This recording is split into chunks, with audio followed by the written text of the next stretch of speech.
Chairman Pakistan Peoples Party Bilawal Bhutto کی قیادت میں آج عوامی مارچ مزار قائد آئرہ سے اسلام آباد کے لیے روانہ ہوگا۔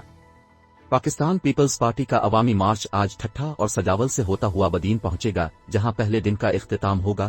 دوسرے دن عوامی مارچ بدین سے چلے گا جو حیدرآباد، حالہ، نواب شاہ سے گزرتا ہوا مورو میں قیام کرے گا، جہاں دوسرے دن کا اختتام ہوگا۔ یکم مارچ کو عوامی مارچ خیرپور سے گزر کر سکھر پہنچے گا، تیسرے دن کا اختتام ہوگا۔ عوامی مارچ چوتھے دن سکھر سے روانہ ہو کر گھوٹکی کے راستے رحیم یار خان میں داخل ہو کر قیام کرے گا۔ 3 مارچ کو بلاول بھٹو کا قافلہ بہاولپور اور لودھراں سے گزرتا ہوا ملتان میں پہنچے گا۔ اگلے دن عوامی مارچ کے شرکا ملتان سے نکل کر خانیوا چیچا وطنی سے ہوتے ہوئے ساہیوال میں پڑاؤ ڈالیں گے۔ 5 مارچ کو بلاول بھٹو ساہیوال سے چلیں گے اور اوکاڑا پتوکی سے ہوتے ہوئے لاہور پہنچیں گے۔ 6 مارچ کو لاہور کے ناصر باغ میں بلاول بھٹو کارکنوں سے خطاب کریں گے، جس کے بعد مارچ کے شرکا گجرانوالہ کے لیے روانہ ہو جائیں گے، جہاں بلاول شیرانوالہ باغ میں عوامی اجتماع سے خطاب کریں گے اور گجرانوالہ میں ہی قیام کریں گے۔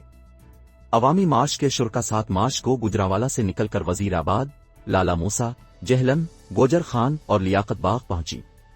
8 مارچ کو بلاول بھٹو کی قیادت میں عوامی مارچ اسلام آباد پہنچے گا۔ بلاول بھٹو کا مارچ کے دوران مختلف مقامات پر کارکنوں سے مختصر خطاب بھی متوقع ہے۔